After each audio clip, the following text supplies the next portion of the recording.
प्रातः स्मरणीय त्याग मूर्ति, वीतराग परम तपस्वी, हम सब के प्रेरणा स्रोत, मार्गदर्शक, हमारे और आपके जीवन का कल्याण करने वाले, लोक और परलोक को सुधारने वाले, निस्वार्थ भाव से देश और समाज की सेवा करने वाले, परहित और परोपकार की साक्षात मूर्ति, अध्यात्म पथ के पथ प्रदर्शक हमारे श्री सद्गुरुदेव जी महाराज। श्री सद्गुरुदेव महाराज की जय। अर्चनीय वंदनीय धर्म स्वरूप पूर्व समाज, भक्ति स्वरूपा मातृशक्ति प्यारी बहन, प्रातःकाल की शुभ वेला में श्री परम सुंदर सत्संग भवन के पावन प्रांगण में परम पूज्य गुरुदेव जी के चरणारविंद में परमपिता परमात्मा को साक्षी मानते हुए अपने अपने पैरों की चौकड़ी लगाकर बैठते हुए, शरीर को सीधा रखते हुए, मन को अपने पास लाते हुए, चित्तवृत्ति को एकाग्र करके बैठते हुए, चेहरे को मंच की ओर रखते हुए, आंखें खोल करके बैठते हुए, किसी भी प्रकार की हलचल को रोकते हुए, शांति का दान देते हुए, समय का सदुपयोग करते हुए, धर्ममय वातावरण में धर्म की चर्चा, जीवन सुधार की चर्चा, प्रभु की पवित्र पावनी चर्चा कहने और सुनने का प्रयास कीजिए। धन्यवाद। परम सुंदर सत्संग भवन श्री रघुनाथ मंदिर के सम्मानित सभा के सदस्यों के द्वारा श्री रामनवमी प्रभु के प्रगट उत्सव और परम पूज्य गुरुदेव जी के अवतरण दिवस के उपलक्ष्य में रखे गए 7 दिन के समय में से आज 5वां दिन है। 2 तिथि और हैं, श्री दुर्गा अष्टमी और श्री रामनवमी। कल के विषय में आने का समय क्या रहेगा, उसकी सूचना आपको राम नाम की माला से पहले दे दी जाएगी। यजमान कौन होंगे यज्ञ में, और यज्ञ किस आचार्य के द्वारा, सम्मानित विद्वान और पंडितों के द्वारा किया जाएगा, उसकी सूचना भी आपको दे दी जाएगी। हम और आप समय का पालन करेंगे। कल कन्या पूजन का भी दिन है। आप लोगों ने सप्ताह भर व्रत किया, माँ को याद किया, उनकी महिमा का गुणगान किया। कल व्रत को खोलने का समय भी है। बड़ा सुंदर और प्यारा दिन है कन्याओं के पूजन का। श्रद्धा के साथ, प्रेम के साथ अपने आसपास की कन्याओं का पूजन आप करें, लेकिन थोड़ा जल्दी करें, क्योंकि यहाँ पर यज्ञ भी होगा और उसके बाद फिर प्रतिदिन की भांति सत्संग भी होगा, और सभा के द्वारा यहाँ प्रसाद वितरण भी होगा। ऐसे प्रतिदिन होता है। ये पंखे बंद कर दिए जाएं, आवाज़ कर रहा है।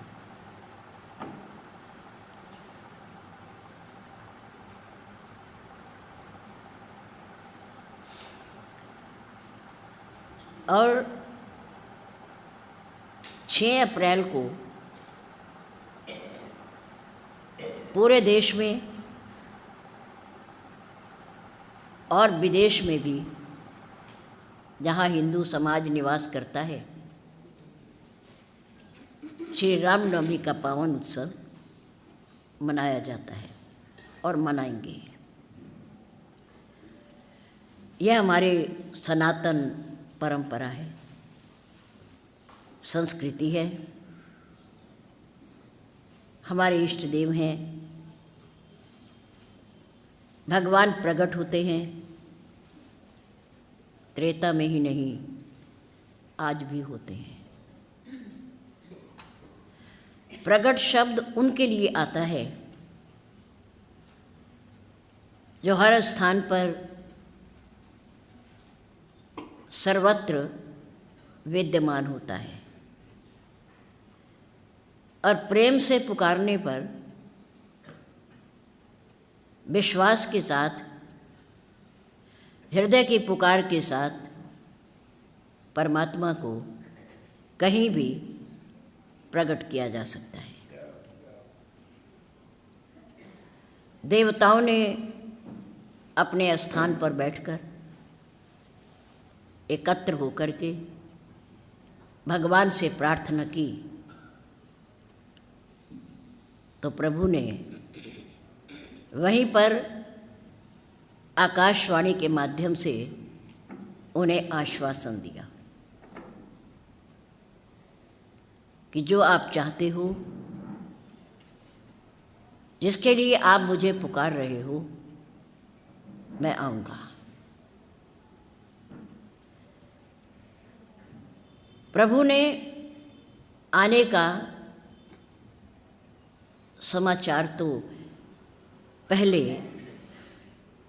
हमारे कश्यप ऋषि और अदिति उनके तप से प्रसन्न होकर के पूर्व में ही दे दिया था। देवताओं को बताया उन्होंने कि मैंने तुम्हारी प्रार्थना से पूर्व ही आने का समाचार दे दिया है, मैं आऊँगा। उसके बाद मनु और शत्रुपा ने जब नैमिक अरण्य के जंगल में जाकर तप किया, तपस्या की 23,000 वर्ष तक, तो उनकी तपस्या से प्रसन्न होकर के भगवान ने पहले शब्द दिया, मांग मांग बर भई नभ बाणी। नभ में ना आकाश, आकाश से शब्द आया कि मांगो मांगो, तुम क्या चाहते हो। पर मनु और शत्रुपा की तपस्या शब्द के लिए नहीं था। किसके लिए था? रूप के लिए। क्या चाहते थे वो? रूप देखना परमात्मा का। उन्हें शब्द से संतुष्टि नहीं हुई। देवताओं को शब्द से संतुष्टि हो गई, उन्हें आश्वासन मिल गया, उनका घर पूरा हो गया, वो संतुष्ट हो गए। लेकिन मनु और शत्रुपा शब्द से संतुष्ट नहीं हुए।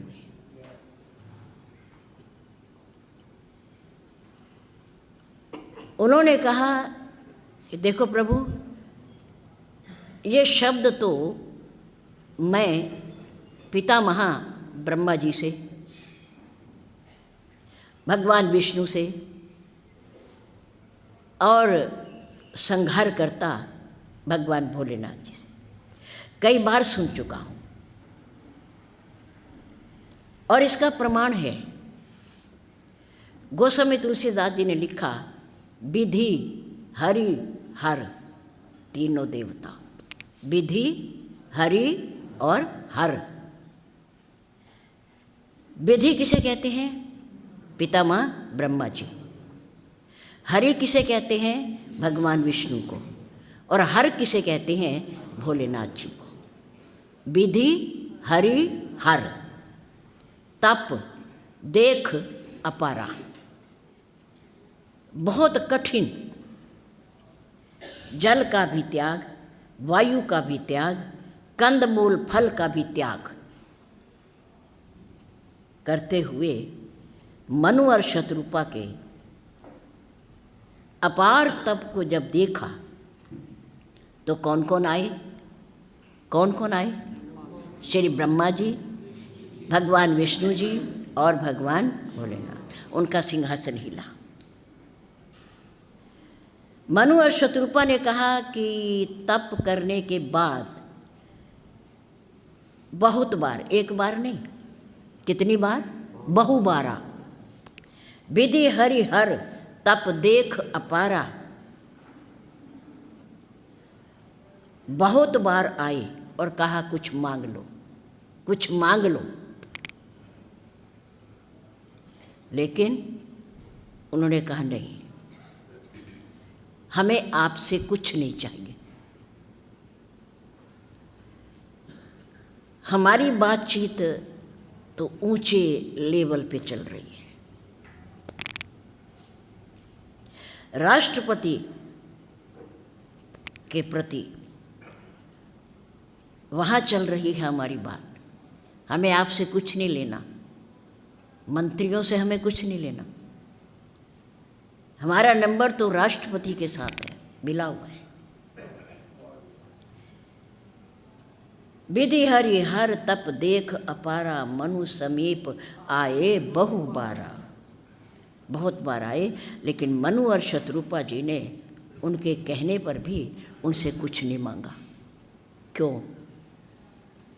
वो शब्द नहीं चाहते थे, वो आश्वासन नहीं चाहते थे, वो परमात्मा के अद्भुत अलौकिक रूप को देखना चाहते थे, रूप को देखना चाहते।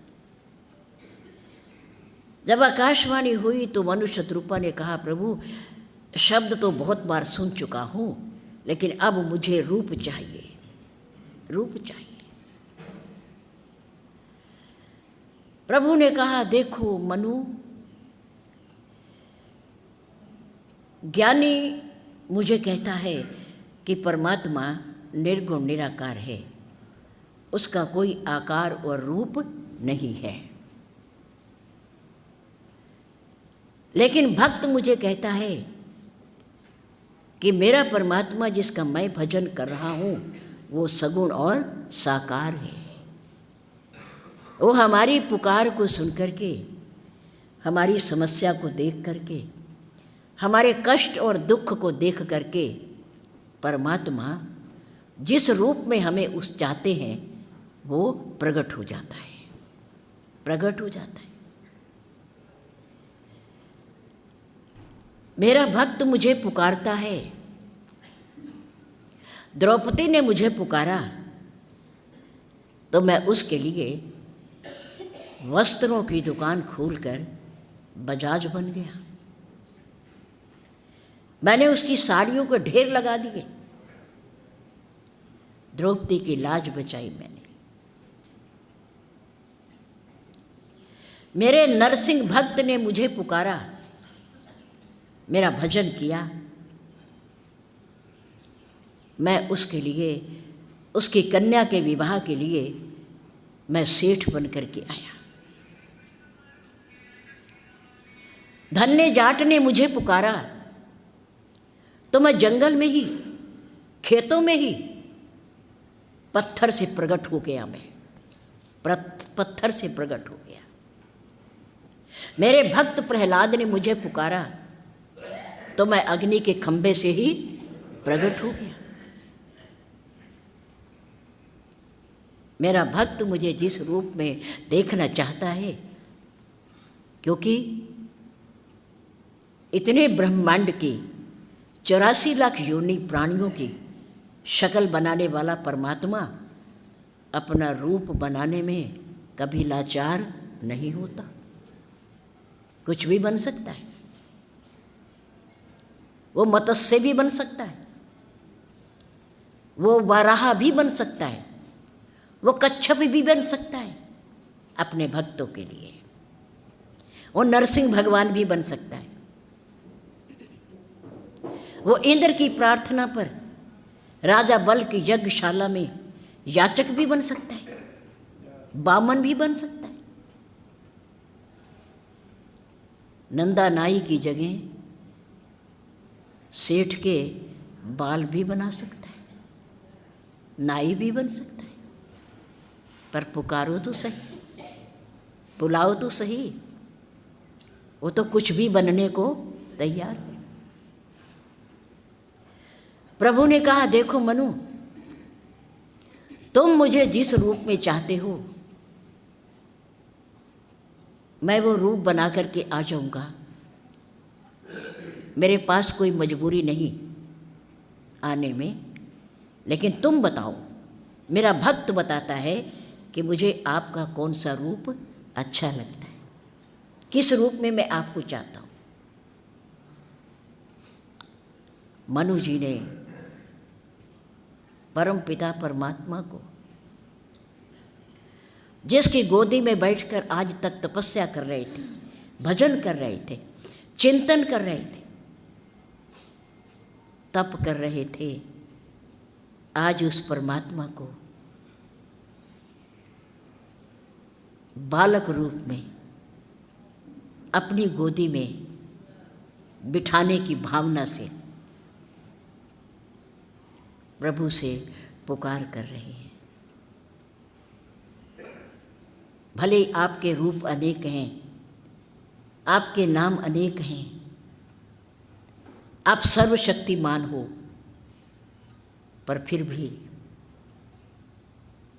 प्रभु, जो अनाथ हित हम पर नेहु, तो प्रसन्न होई ये वर देहु। जो स्वरूप बस शिव मन माही। सबसे पहले किसका नाम लिया? भगवान शंकर का। जो स्वरूप बस शिव मन माही, यही कारण मुनि यतन कराई। दूसरा नाम किसका लिया? मुनियों का। मननशील, चिंतन करने वाले, भगवान का ध्यान करने वाले मुनियों का नाम लिया। नंबर 1 पर भगवान शंकर का, नंबर 2 पर मुनि महापुरुषों का। जो स्वरूप बस शिव मन माही, यही कारण मुनि यतन कराही, जो बशुंडी। तीसरा नंबर किसका आया?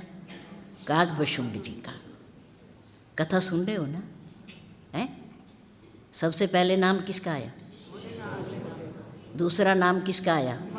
मुनि महापुरुषों का। और तीसरा नाम काग बशुंड जी का। 3 मार्ग हैं प्रभु तक जाने के लिए। प्रभु को प्राप्त करने के 3 ही मार्ग हैं, चौथा है ही नहीं। 3 मार्ग कौन सी हैं? नंबर 1 ज्ञान मार्ग, नंबर 2 भक्ति मार्ग, और नंबर 3 कर्म। ज्ञान, भक्ति और कर्म, तीनों का नाम ले दिया उन्होंने। ज्ञान के आचार्य कौन हैं? भोलेनाथ, शमशान घाट के देवता, काल के भी काल, ज्ञान के प्रतीक भोलेनाथ। और भक्ति मार्ग, भक्ति के आचार्य कौन हैं? काग बशुंड जी, भक्त हैं वो।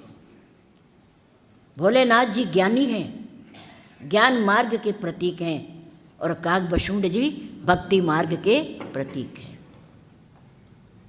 नंबर 3 मुनि लोग यज्ञ करते हैं, ध्यान करते हैं, कर्मकांडी हैं वो, कर्मकांडी, वो कर्म के प्रतीक हैं, कर्म के प्रतीक। परमात्मा को प्राप्त करने के लिए 3 ही मार्ग हैं, ज्ञान मार्ग, भक्ति मार्ग और कर्म मार्ग। तीनों की चर्चा की अपनी मांग में मनु और शत्रुपा जी ने। जो स्वरूप बस शिव मन माही, यही कारण मुनि यतन कराही, जो बशुंडी मन मानस हंसा, अगण सुगण जई निगम प्रशंसा। वेद निर्गुण की भी प्रशंसा करता है और सगुण की भी प्रशंसा करता है। दोनों रूपों को मानता है वेद, दोनों रूपों को मानता है। ज्ञानी निर्गुण निराकार को मानता है, भक्त सगुण साकार को मानता है, और कर्मकांडी कहता है परमात्मा निराकार भी है और साकार भी है, दोनों हैं, दोनों हैं। मनु ने कहा प्रभु उस रूप के दर्शन करा दो जो आपका सुंदर स्वरूप ज्ञान के आचार्य कैलाशवासी उमापति भगवान भोलेनाथ जी के हृदय रूपी मान सरोवर में बसता है हंस बन करके। और आपको पता है कि भोलेनाथ जी भगवान के किस रूप को मानते हैं? बाल रूप को। किसको मानते हैं? बाल रूप को। बंदों में बाल रूप सोई राम, सब विधि सुलभ जपत जेहि नामो। भगवान बाल रूप श्री राम जी के बाल रूप का भोलेनाथ ध्यान करते हैं, जप करते हैं। भोलेनाथ जी के हृदय रूपी मान सरोवर में भगवान राम जी का बाल रूप हंस बन करके निवास करता है, हंस बन करके निवास करता है। इसलिए उन्होंने कहा कि मुझे आप उस रूप के दर्शन करा दीजिए। और जिस रूप को भक्ति के आचार्य कागभुशुंड जी चाहते हैं, जब जब अवध में, त्रेता में, हर कल्प में भगवान राम का अवतार होता है, प्रकट होते हैं, तब तब भगवान शंकर और भक्ति के आचार्य कागभुशुंड जी भगवान का बाल रूप 5 बरस तक उनकी लीला को देखने के लिए कहाँ जाते हैं? अवध में जाते हैं, अवध में जाते हैं। उनके नाना प्रकार की बाल लीलाओं को देखते हैं, कैसे खेलते हैं आंगन में, कैसे उनके पूज्य पिता उनके पीछे भागते हैं, कैसे माँ कौशल्या उन्हें बुलाने जाती है, कैसे वो अपने मुख पर दधी और भात लिपटा लेते हैं खाते खाते, कैसे उनके हाथ में मालपुआ होता है जो खाते खाते गिर जाता है और कागभुशुंड जी उसे उठा करके खा लेते हैं। ये लीला लगातार 5 बरस तक कागभुशुंड जी देखने के लिए अयोध्या में जाते हैं। उन्होंने गरुड़ जी को बताया कि प्रतिकल्प जब जब त्रेता आता है, भगवान राम जी प्रकट होते हैं, तो अयोध्या में मैं बाल रूप के दर्शन करने ज़रूर जाता हूँ, क्योंकि मुझे बाल रूप बहुत प्यारा लगता है, प्यारा लगता है।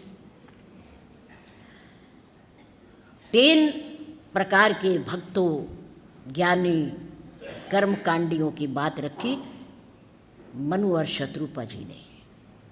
मैं उस रूप में आपको देखना चाहता हूँ।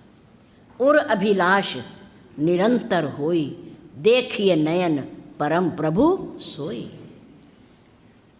मैं उसी अभिलाषा को लेकर के तप कर रहा हूँ 23,000 वर्षों से, राज्य का त्याग करके मैं उस रूप को देखना चाहता हूँ, आप मुझे दर्शन करा दो।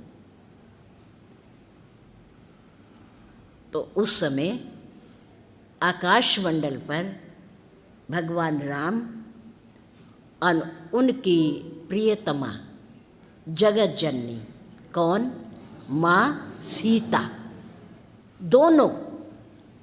पहले केवल शब्द था, अब मनु जी के कहने पर, मांगने पर, अपनी मांग बताने पर भगवान राम और माँ सीता उनके सामने नैमिक अरण्य के जंगल में आकर के क्या हो गए? प्रकट हो गए।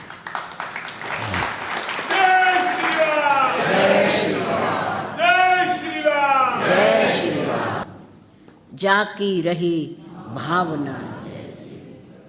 मनु और शत्रुपा की ऐसी ही भावना थी कि हमें शब्द नहीं, हमें रूप चाहिए। परमात्मा रूप लेकर के प्रकट हो गए, रूप लेकर उनके सामने।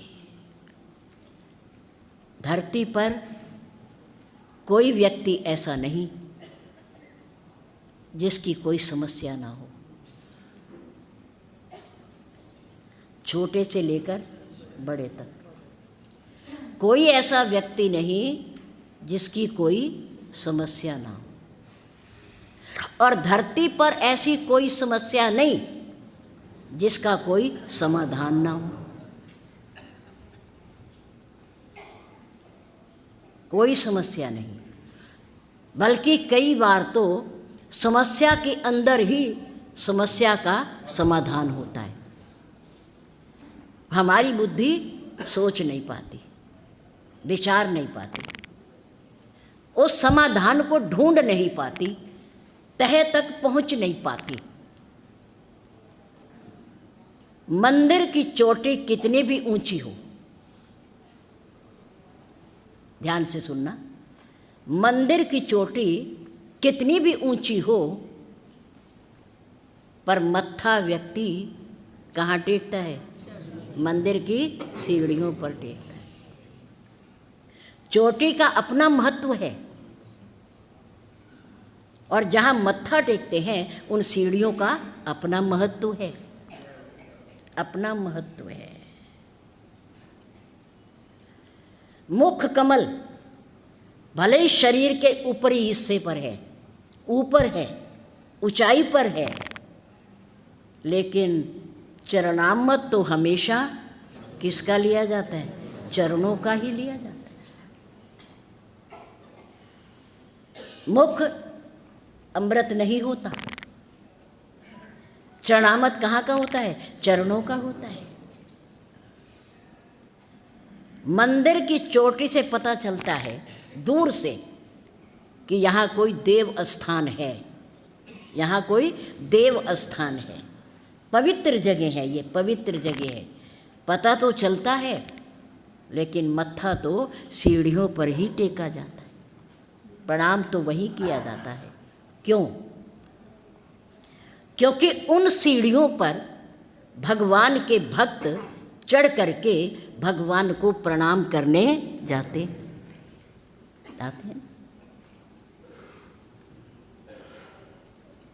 इसलिए मंदिर की सीढ़ियों को प्रणाम किया जाता है, भगवान को बाद में प्रणाम किया जाता है, क्योंकि उन सीढ़ियों पर भगवान के भक्तों के चरण पड़े होते हैं, पवित्र होती हैं उधर सीढ़ियाँ, इसलिए उन्हें प्रणाम किया जाता है। चोटी का अपना महत्व है, पर भगवान के मंदिर की सीढ़ियों का अपना महत्व है। छोटा या बड़ा कोई नहीं होता, महत्व होता है। मनु जी ने भगवान से प्रार्थना की कि मैं आपका बाल रूप देखना चाहता हूँ, और बाल रूप कब दिखाओगे? जब मेरे घर में आप पुत्र के रूप में आओगे, रूप में आओगे। चाहे हूँ तुम ही समान सुत, आपके जैसा पुत्र चाहता हूँ। अब तक मैं आपकी गोदी में बैठा, अब आपको मैं अपनी गोदी में खिलाना चाहता हूँ। परमात्मा छोटा भी बन जाता है और विराट भी बन जाता है।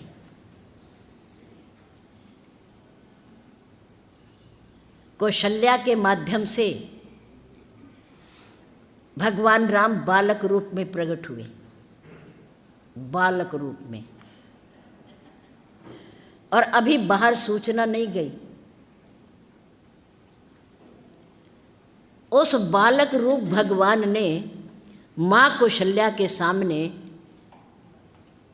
बालक रूप का त्याग करके कौन सा रूप बनाया? विराट रूप। क्या बनाया? विराट रूप। अभी पैदा हो रहे हैं, एक दिन भी कि नहीं हुए हैं, समय थोड़ा ही हुआ है, प्रकट हुए, और प्रकट होते ही विराट रूप धारण कर लिया। माँ हैरान है, कि अभी तो पैदा हो रहे हैं और अभी इनके रोने का समय है, बाहर लोगों को सूचना मिले कि बालक का जन्म हुआ है, ये इतने बड़े होकर के खड़े हो गए।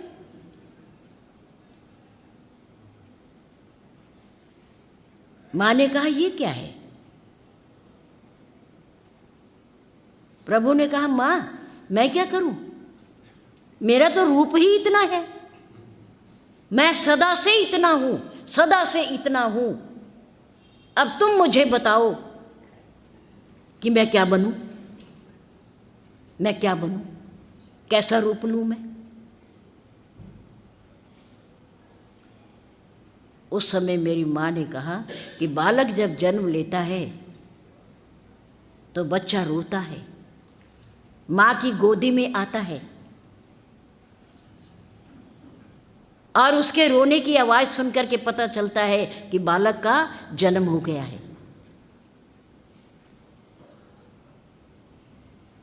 प्रभु ने कहा फिर मेरे छोटे बनने से और रोने से क्या होगा, हैं? मैं बड़ा ही रो देता हूँ। माँ ने कहा नहीं, बड़े होकर नहीं, कैसे होकर, नन्हे छोटे होकर के, बालक होकर के, जो परंपरा है प्रकृति की, आप छोटे बनिए, फिर आप रोइए। प्रभु ने कहा क्यों रोऊं मैं? कौन रोता है? जिसे कोई कष्ट होता है। मुझे तो कष्ट कोई है ही नहीं, मैं क्यों रोऊं? माँ ने कहा तुम्हें कोई कष्ट नहीं, पर मेरे लिए रो लो,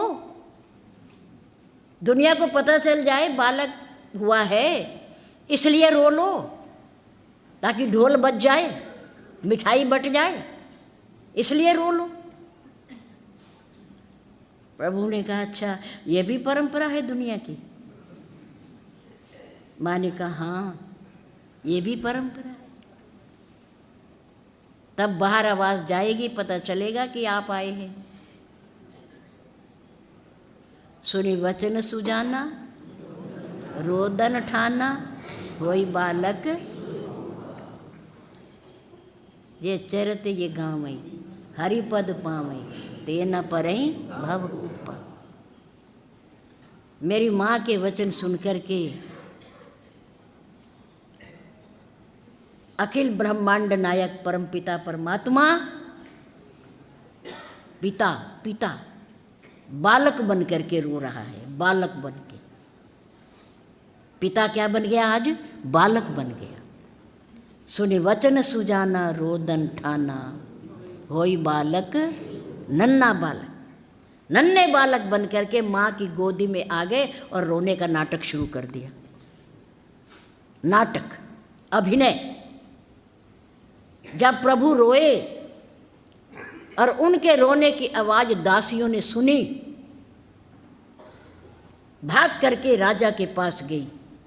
राजन, राजन पुत्र हुआ है, बालक आया है, बधाई हो, बधाई हो। राजा दशरथ ने अपने गले के अनमोल हीरे के हार उतार करके बधाई देने वालों की तरफ फेंक दिए, फेंक दिए। क्यों? क्योंकि आज जो मेरे घर पर बालक बन करके आया है, उसके आगे ये पत्थर और कांच के टुकड़े कुछ भी नहीं है, कुछ भी नहीं। उन पर वारते हुए बधाई सुन करके केवल राजा दशरथ ने उनको लुटाना शुरू कर दिया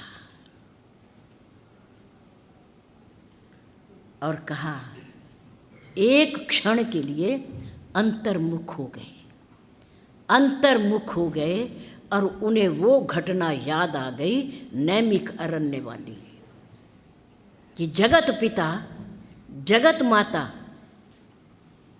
आज वो परमात्मा मेरे घर पुत्र रूप में आकर के प्रकट हुआ है, प्रकट हुआ है। जाकर नाम सुनत शुभ होई, मोरे ग्रह आवा प्रभु सोई। जिसका केवल नाम सुनने मात्र से जीव का कल्याण हो जाता है, वो परमपिता परमात्मा आज मेरे घर बालक के रूप में अवतरित हुआ है, अवतरित हुआ है। परमानंद राजा किस आनंद में डूब गए?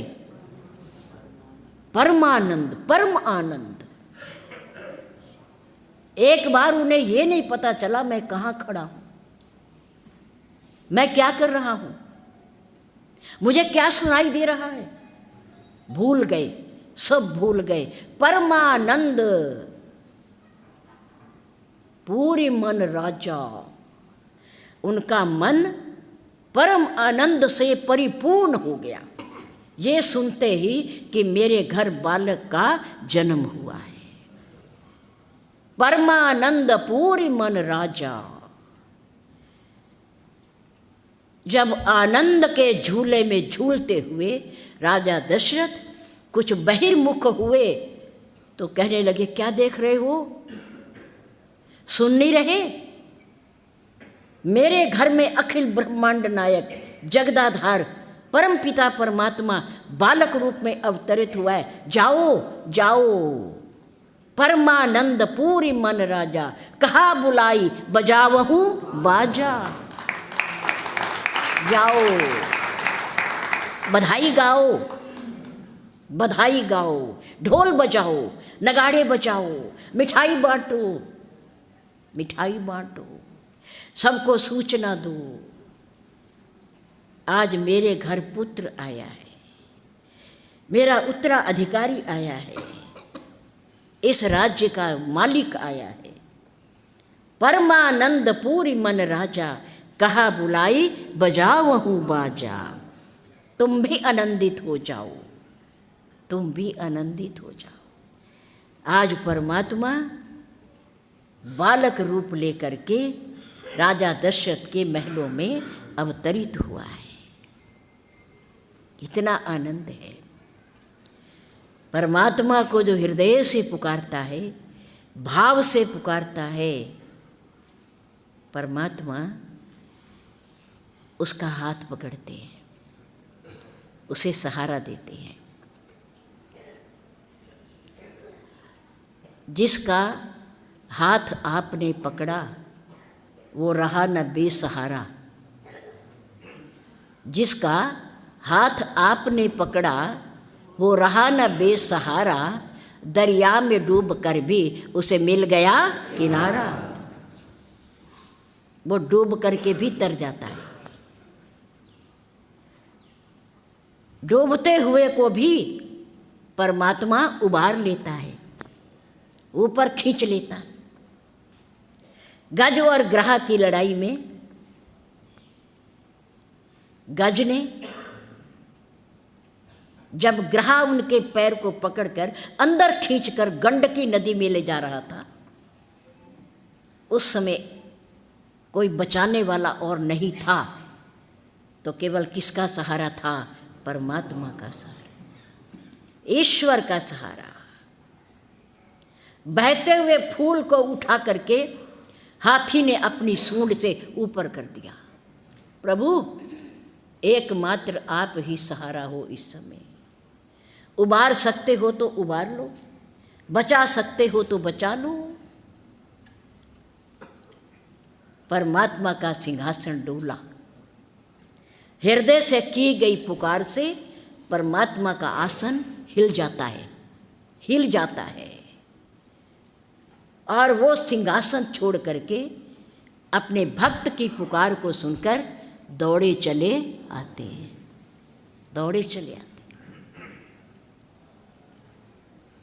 उस डूबते हुए गज को बचाने के लिए मेरे प्रभु अपना चक्र सुदर्शन लेकर दौड़े। लक्ष्मी ने पैर पकड़े, प्रभु चप्पल तो पहन लो, जूता तो पहन लो, नंगे पैर जा रही हो। प्रभु ने कहा, इस समय मेरे पास जूता और चप्पल पहनने का समय भी नहीं है, क्योंकि मेरा भक्त डूब रहा है। मैंने थोड़ा भी विलंब किया, अगर देर की तो मेरा भक्त डूब जाएगा, और जिसके नाम का उसे सहारा है वो मेरा नाम दुनिया में बदनाम हो जाएगा, बदनाम हो जाएगा। इसलिए गोस्वामी तुलसीदास जी ने कहा, प्रभु दुनिया में पतितों की गिनती में मैं सबसे ऊपर हूँ। पतितों मैंने गिरे हुए जिनका कहीं कोई ठिकाना नहीं होता। पतितों की सूची में मेरा नाम सबसे ऊंचे है, सबसे ऊपर है। और पतित पावन की सूची में आपका नाम सबसे ऊपर है। आप भी सबसे ऊपर और मैं भी सबसे ऊपर। जोड़ी बहुत अच्छी है, मेल बहुत अच्छा है। आप पतित पावन की सूची में सबसे ऊपर और मैं पतितों की सूची में सबसे ऊपर, मेल बहुत सुंदर है। इसलिए प्रभु मौसम दीन, मेरे समान कोई पतित और दीन इस दुनिया में नहीं है। मौसम दीन ना दीन हित, और दीनों का हित करने वाला आपके समान कोई नहीं है। मेरे समान कोई दीन नहीं और आपके समान कोई दीना बंधु नहीं, दीनानाथ नहीं। बहुत सुंदर है। मौसम दीन न दीन हित, श्री रामचरित मानस के उत्तर कांड का सबसे अंतिम दोहा। मौसम दीन न दीन हित, तुम समान रघुबीर। अस विचारी, प्रभु ऐसा विचार कर, ऐसा सोच कर कि मेरे जैसा कोई दीनहीन पतित दुनिया में नहीं, और आप जैसा कोई दीन बंधु दीनानाथ पतित पावन नहीं। ऐसा विचार करके मेरी नैया को आप किनारे पर लगा दो। ऐसा विचार कर प्रभु, मुझे दीनहीन पतित और आप दीना बंधु पतित पावन दीनानाथ, आप मेरी नैया को पार लगा सकते हो प्रभु, और कोई दुनिया में मेरा सहारा नहीं है। मौसम दीन न दीन हित। वो गोस्वामी तुलसीदास जी जिनको बजरंग बली पवन तने हनुमान जी ने स्वयं दर्शन दिए, स्वयं दर्शन दिए, और उन्होंने गोस्वामी तुलसीदास जी को चित्रकूट के घाट पर भगवान राम और लक्ष्मण इन दोनों के भी दर्शन कराए, इन दोनों के भी दर्शन कराए। और इतना बड़ा सुंदर अवधी भाषा में, सरल भाषा में महान ग्रंथ लिख करके हमारे सामने रख दिया। आज वो गोस्वामी तुलसीदास जी जिनके नाम की हम वंदना करते हैं, जिनके पावन ग्रंथ का हम बार बार पाठ करते हैं, नमस्कार करते हैं, प्रणाम करते हैं, आज वो गोस्वामी तुलसीदास जी अपने आप को क्या कह रहे हैं? मौसम दीन ना, मेरे समान दुनिया में कोई दीन नहीं है। ना दीन हित, इस ना शब्द का अर्थ दोनों तरफ आता है, गोस्वामी तुलसीदास जी की तरफ और भगवान राम की तरफ भी। जैसे उस पंक्ति में एक शब्द का अर्थ दोनों तरफ जाता है। रावण ने प्रभु से वर मांगते हुए कहा कि हम काहू के मरे ना, हम काहू के मरे ना मारे, हम किसी के मारने से भी न मरे, हमारी मृत्यु ना हो, पर हम मारे। हम काहू के मरे ना मारे, पर हम मारे, हमें कोई ना मारे, हमें कोई ना मारे। उस नए शब्द का अर्थ भी दो तरफ घटित होता है, और इस नए का भी शब्द अर्थ दो तरफ घटित, भगवान राम की तरफ और गोस्वामी तुलसीदास जी की तरफ, जो प्रार्थना कर रहा है। मोह सम दीन न दीन हित, तुम समान रघुबीर, अस विचारी रघुवंश मणि, हरहु विषम भव भीर। मेरी इस पीड़ा का हरण कर लो, मुझे भव से पार कर दो, मेरे ऊपर कृपा करो प्रभु, कृपा करो, कृपा करो। और क्या कहा? प्रभु अपने श्री चरणों का प्यार देना, प्रेम देना, और कुछ नहीं चाहिए। काम ही नारी प्यारी जीवी।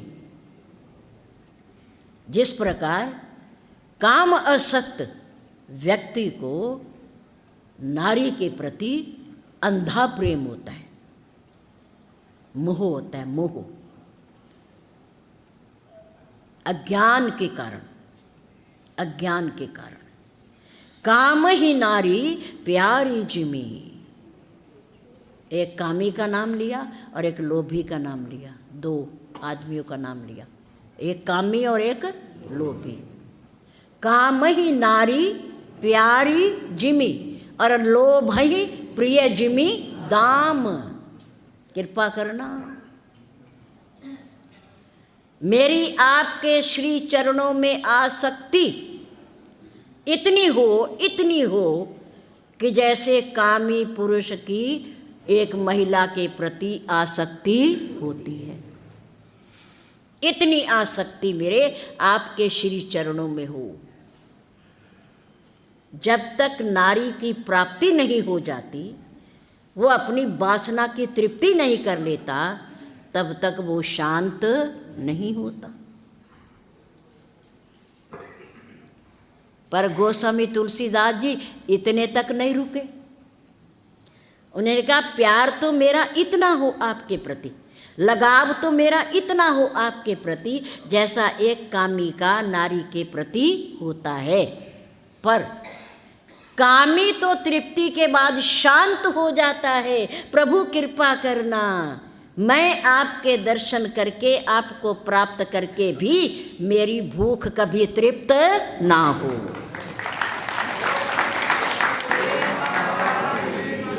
एक बात और चाहिए मुझे, लोभई प्रिय जिमीदाम। नारी और पुरुष का प्रेम तो कभी कभी एक तरफा होता है, दो तरफा नहीं होता। उन्होंने कहा लोभई प्रति, जिस प्रकार लोभी व्यक्ति धन से प्यार करता है, लगाव करता है, वो अपने शरीर का भी ध्यान नहीं करता है। लोभी व्यक्ति को क्या प्यारा होता है? धन प्यारा होता है, पैसा प्यारा होता है, और जहाँ तक कि जिस शरीर से पैसा कमाया जाता है उसका उसके प्रति भी प्यार नहीं रहता, आसक्ति नहीं रहती है। अगर शरीर के प्रति प्यार हो, जिसने पैसा कमाना है तो समय से सोए, समय से जागे, समय से भोजन खाए, है, समय से आराम करे, सब काम समय से करे। पर नहीं, लोभी को धन के प्रति इतनी आसक्ति होती है कि वो ना दिन देखता है, ना रात देखता है, ना आराम देखता है, ना भोजन देखता है, कुछ नहीं देखता, कुछ नहीं देखता। सरकार के नियम को भी नहीं मानता। सरकार ने नियम बनाया 10 बजे खोलो और 8 बजे बंद कर दो। 10 बजे प्रतिष्ठान खोलो और 8 बजे बंद कर दो। लेकिन हम खोलने लग गए 11 बजे, क्योंकि हमारे उठने का, तैयार होने का कोई समय नहीं है। हम खोलने लग गए 11 बजे और बंद करने 8 बजे, और बंद कितने बजे करने लग गए? 10-11 बजे पर बैठे हैं। बच्चों का भी ध्यान नहीं है, पीछे हमारी कोई प्रतीक्षा कर रहा है उसका भी ध्यान नहीं है। वो बेचारी भोजन कर बना के बैठी होगी, वो भी नहीं खाएगी जब तक हम नहीं जाएंगे, उसका भी ध्यान नहीं है, हैं? हम दुकान से जाएंगे तो बच्चे सो जाएंगे, और हम सो रखे होंगे तो बच्चे उठ के स्कूल चले जाएंगे। ये क्या है? ये धन के प्रति आसक्ति है, ये लोभ है। ये लोभ का गड्ढा याद रखो कभी भरता नहीं है, कभी नहीं भरता। और समय की कटोरी कभी खाली नहीं होती। शहर का शमशान घाट भी कभी भरता नहीं। पता नहीं हजारों लाखों करोड़ों मुर्दे जला लिए होंगे, लेकिन फिर भी वहाँ किसी का नामो निशान नहीं मिलता। इसी प्रकार से लोभ का गड्ढा भी कभी भरता नहीं है। जिमि प्रति लाभ लोभ अधिकाई। व्यापार में लाभ होता रहेगा तो हमारी आशा और तृष्णा बढ़ती रहेगी, घटेगी नहीं, बढ़ती रहेगी। 1 से 2, 2 से 4, 4 से फैक्ट्री, फैक्ट्री से और विदेशों में भी चैन ही नहीं है। आज के युग में गले में तो सोने की चेन है, पर हमारे और जीवन में सुख की चैन नहीं है, नहीं है। गले में सोने की चेन है, पर हम रात को सोने के लिए बेचैन हैं, बेचैन हैं। क्यों? लोभ, आशा, तृष्णा। याद रखो, व्यक्ति बूढ़ा हो जाता है पर उसकी तृष्णा कभी बूढ़ी नहीं होती। तृष्णा कभी बूढ़ी नहीं होती, वो जवान रहती है हमेशा, और वो सबको लपेटती है, जवान को भी बूढ़े को भी। नदी के किनारे का पेड़ हो उसे भी लपेटती है, शमशान घाट में पैर हो उसे भी लपेटती है, सबको लपेटती है।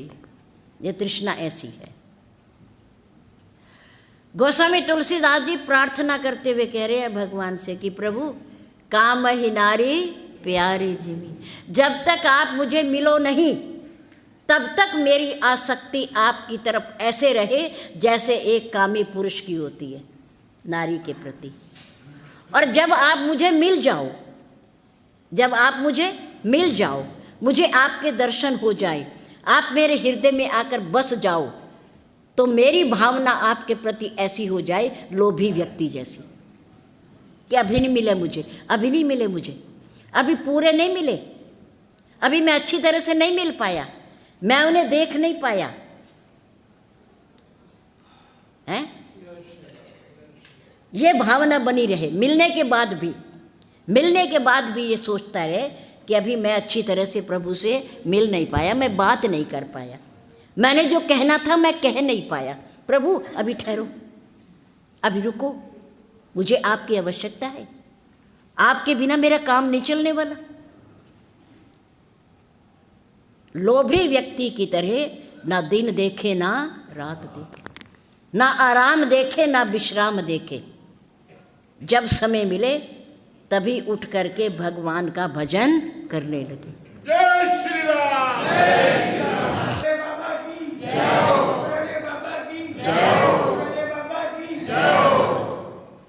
अजब दुनिया का नज़ारा है ये। रहते दुनिया के बीच में ही है, रहना भी चाहिए, लेकिन दुनिया में रहते रहते दुनिया वाले को कभी भुलाना नहीं चाहिए। दुनिया के तमाशों को देखकर मत ढूंढो दुनिया में कि खूबसूरत कौन है,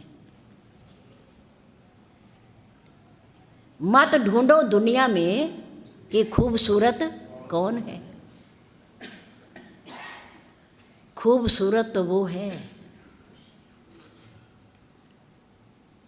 जो दुख की घड़ी में हमारे साथ खड़ा है।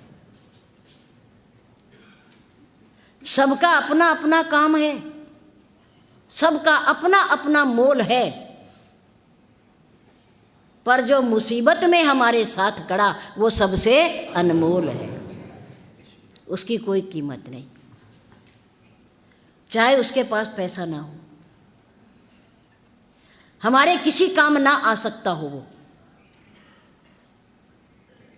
लेकिन अगर हमारे ऊपर विपत्ति है, दुख है, और वो हमारे साथ खड़ा है हमारा साथी बनकर, तो उस समय उसकी कीमत सबसे ऊपर है, सबसे ऊपर है। मत देखो कि हमारे आगे कौन है और हमारे पीछे कौन है। मत देखो, देखोगे तो समय निकल जाएगा, मंजिल भी छूट जाएगी। मत देखो, मत देखो कि हमारे आगे कौन है और हमारे पीछे कौन है, बल्कि ये देखो कि हमारे साथ कौन है और हम किसके साथ हैं। ये देखो, ये महत्वपूर्ण है। प्रभु ने पड़ोसी को क्या दिया, साथ वाले दुकानदार को परमात्मा ने क्या दिया, इसको देखने में और तुलना करने में हम सारा जीवन खो देते हैं। पर परमात्मा ने हमें क्या दिया, ये सोचने का हमारे पास समय ही नहीं बचता, समय ही नहीं रहता कि परमात्मा ने हमें क्या दिया। उसकी मेहरबानियां हमारे ऊपर भी तो कम नहीं है। क्या नहीं दिया, सुंदर मनुष्य शरीर दिया, 2 आंखें दी, 2 हाथ दिए, 2 पैर दिए, 2 कान दिए सुनने को, और स्वस्थ दिए, स्वस्थ दिए। एक पुर्जा शरीर में खराब हो जाए, उसे ठीक करवाने में लाखों रुपए लगते, लाखों रुपए। परमात्मा ने आज तक हमारे से इतने बड़े शरीर की 5 कर्म इंद्री, 5 ज्ञान इंद्री कुशलता पूर्वक प्रदान की हमें, लेकिन हमसे कभी कुछ मांगा नहीं है, मांगा नहीं। वो तो केवल ये चाहता है कि 2 घड़ी बैठकर मेरा धन्यवाद कर दिया करो, धन्यवाद कर दिया। अपने पास क्या है इसकी ओर हमारा ध्यान ही नहीं जाता।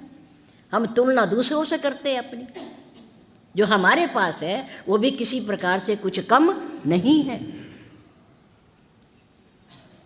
किसी की आंखों की ज्योति नहीं है, किसी का एक गुर्दा नहीं है, किसी का एक फेफड़ा नहीं है, कोई पैर से ठीक से चल नहीं पाता, उसे भी तो देखें। और हम तो बिल्कुल ठीक है। हमारे ऊपर कितनी कृपा है प्रभु की। इसके लिए क्या करें, उसका धन्यवाद करें। धन्यवाद करते करते उसके नाम का सिमरन करें। प्रभु बहुत कुछ दिया तूने, कोई कमी नहीं छोड़ी, बहुत कुछ है, बहुत कुछ है। छोड़कर जाने से, पछताने से कुछ फायदा है? वर्तमान का लाभ उठा लो, वर्तमान का आनंद ले लो। जीवन का हर पड़ाव सुखदायी है, पर हमारी लालसा, हमारी कामना, हमारी तृष्णाओं ने उसे दुखदायी बना दिया। हर पड़ाव अनंत है। बचपन अध्ययन के लिए, ज्ञान के लिए, जवानी परिश्रम के लिए, और बुढ़ापा ज्ञान के लिए, ज्ञान के लिए। जब इंद्रियां शिथिल हो जाए, शरीर कमज़ोर पड़ जाए, उस समय कुछ समय निकाल कर भगवान का भजन कर लेना चाहिए।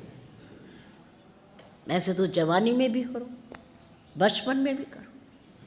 अगर नहीं किया तो अंतिम पड़ाव में तो परमात्मा को याद कर ही लेना चाहिए, कर लेना चाहिए।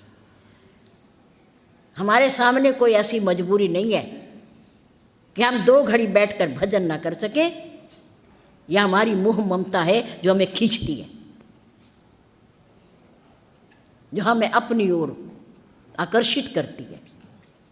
दुनिया में आकर्षण बहुत है, बहुत आकर्षण व्यक्ति को खींचने के लिए। लेकिन जब भक्त भगवान की तरफ बढ़ता है तो परमात्मा उस लोहे को चुंबक बन के खींच लेता है, खींच लेता है। पर उस जैसा कोई आकर्षण है ही नहीं। सबसे बड़ा आकर्षण परमात्मा का है। ये तो उसकी बनाई हुई दुनिया है, जिनके मोह पाश में, ममता में हम बंधे हुए हैं। ये तो कुछ भी नहीं, वो है सुंदरता का भंडार, वो है आकर्षण का भंडार, वो है देखने लायक, वो है दर्शनीय। परमात्मा। ये सारा सौंदर्य उस ईश्वर का है, परमात्मा का है, जिसके प्रति हम आकर्षित हैं। नील सरोरु नीलमणि नील नीरधर श्याम, लाजहि तन शोभा निरखी कोटि कोटि शतका। उसकी सुंदरता का वर्णन नहीं हो सकता। गोस्वामी तुलसीदास जी ने लिखा, मेरा प्रभु ऐसा है, क्योंकि उन्होंने देखा है, हमने देखा नहीं है। उन्होंने देखा है तो लिखा है, हमने देखा है। हम दुनिया के आकर्षणों में घूम रहे हैं, इन झूठों में हैं। धन एक झटके में, सुंदरता एक बीमारी में, मान और सम्मान एक गलती हो जाने पर समाप्त हो जाती है। 100 बार किसी के मन की करो और एक बार यदि उसके मन की नहीं होगी तो हमारी सारी अच्छाइयाँ क्या बन जाएंगी? बुराइयाँ बन जाएंगी। एक बार करके देख लो, मिट्टी में मिल जाएंगी। 100 बार उसके आगे जी हजूरी की हो, उसके काम आए हो हम, उसके आगे मत्था टेका हो हमने, लेकिन एक बार यदि उसके मत्था नहीं टेका, उसकी बात को नहीं माना, तो 100 बार का मत्था टेका हुआ भी समाप्त हो जाता है। ये दुनिया है, यह किसी की नहीं है। इसको बनाने वाला, जो दुनिया को बनाने वाला परमात्मा है, वो सबका है। इसलिए उसे पुकारो, उसका धन्यवाद करो, उसका नाम लो जिसने सब कुछ दिया है, परमात्मा ने। कल श्री दुर्गा अष्टमी का पावन पर्व है। यज्ञ के बारे में और वहाँ यजमान के बारे में, जो भी वहाँ बैठेंगे और करेंगे और जो करवाएंगे, उनको समय का पालन करना है। समय के अंदर हम भी आएंगे अपने अपने घर के कार्यों को करके, कन्याओं का पूजन करके, पाठ करके, जो भी आप नियम है आपका करते हो। उसके पश्चात यहाँ मिलकर बैठेंगे परम पूज्य प्रातः स्मरणीय प्रेरणा स्रोत मार्गदर्शक, उनके गुणों को याद करेंगे और उनके प्रति हम अपने अपने मन के भाव रखेंगे, क्योंकि साल भर में पूज्य गुरुदेव जी की वंदना का विशेष रूप से उनके अवतरण दिवस पर मौका मिलता है, इसलिए उसका लाभ उठाना चाहिए। बहुत बहुत धन्यवाद।